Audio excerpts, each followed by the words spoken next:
Welcome back to the deep dive.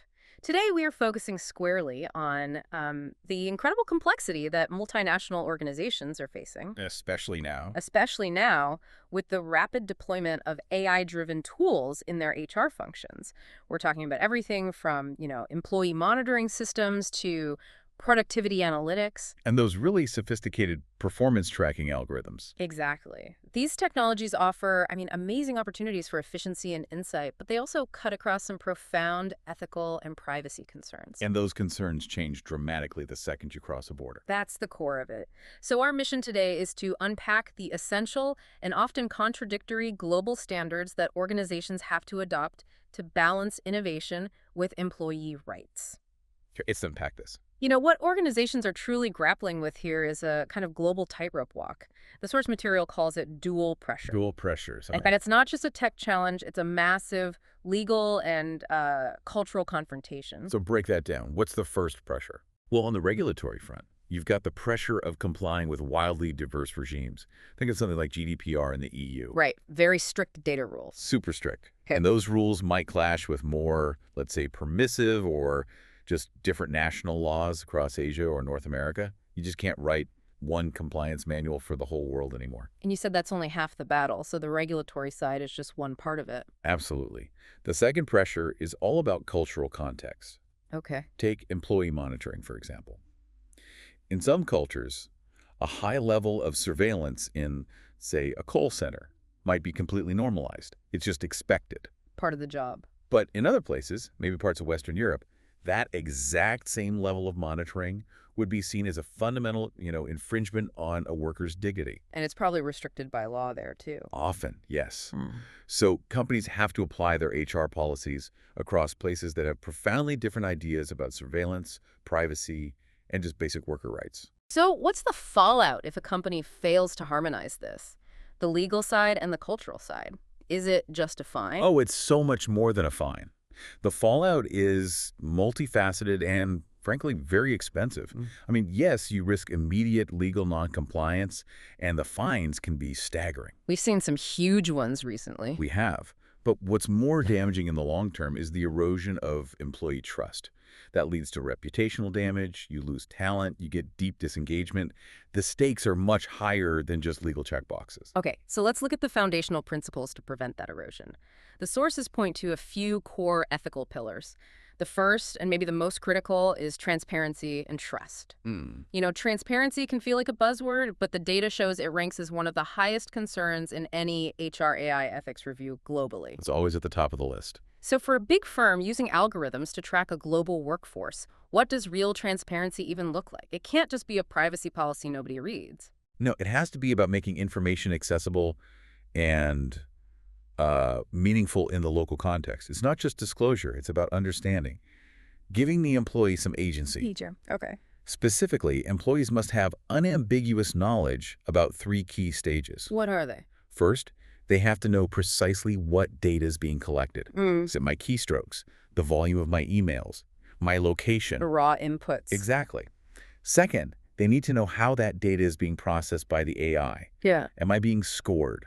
Am I being put into some category? And third, and this is the big one, they have to understand how those insights affect decisions about their career.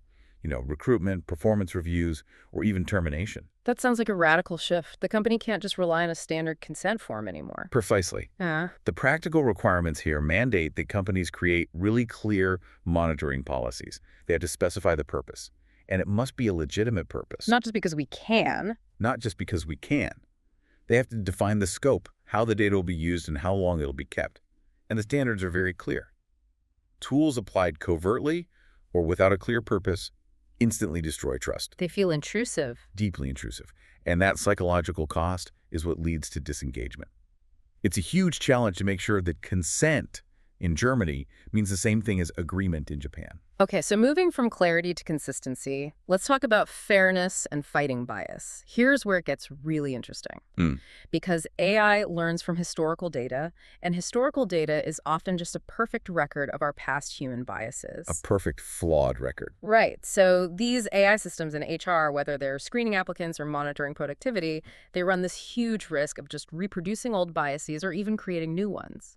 How do you standardize fairness when the bias is almost invisible? You have to start by recognizing the AI isn't malicious. It's just a neutral amplifier of whatever data you feed it. Garbage in, garbage out. Exactly.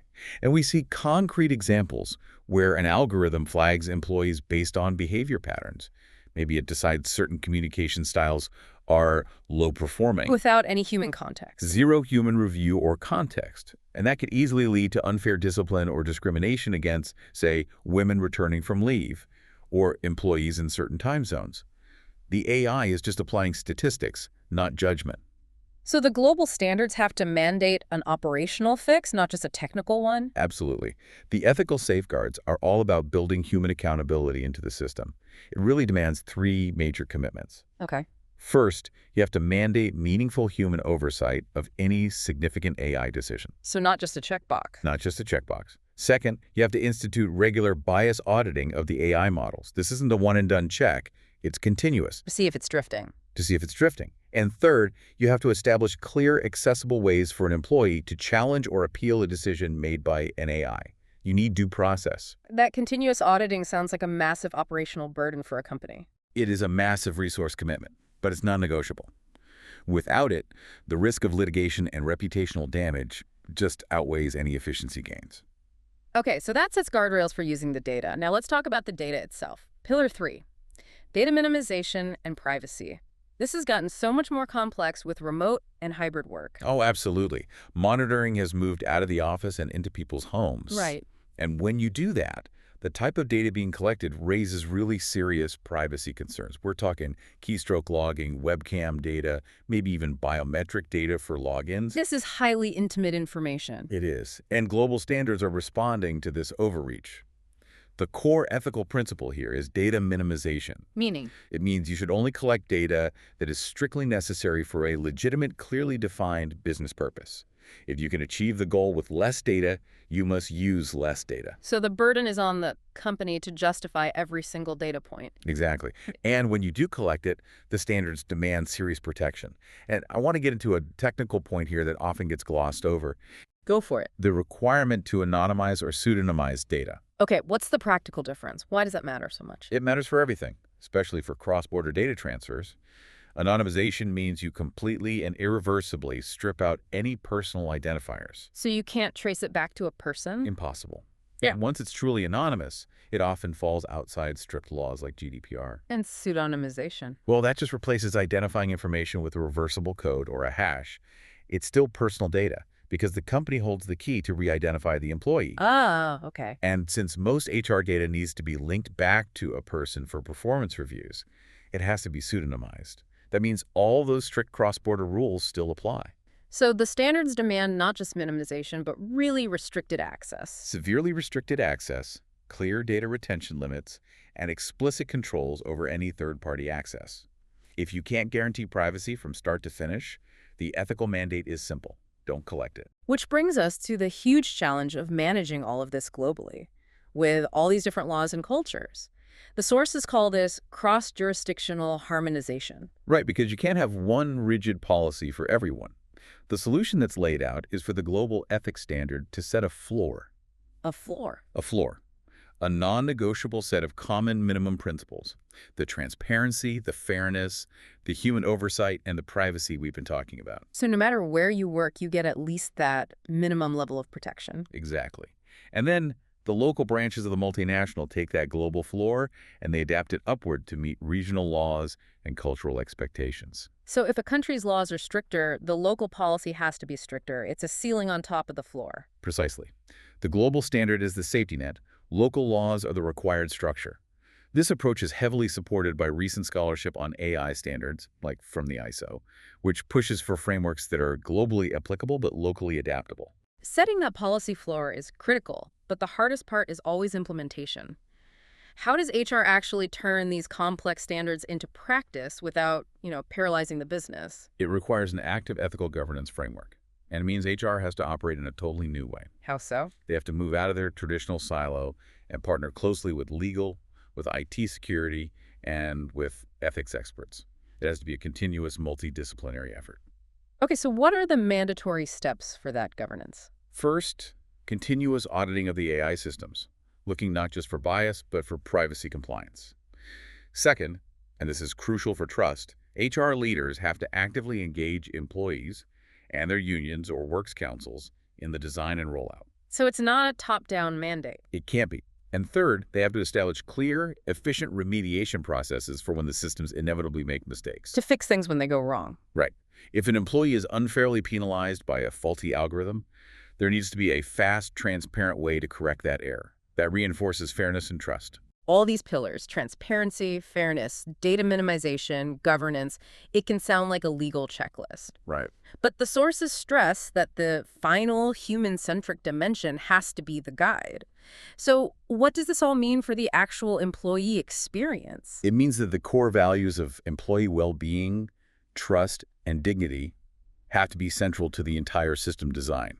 They're not just nice to have you check off at the end. They have to drive the decision to adopt the AI in the first place. Exactly. And when companies fail on this, when they rely too heavily on pure surveillance, the outcomes are severe. You get chronic stress, deep disengagement, and cripplingly high attrition.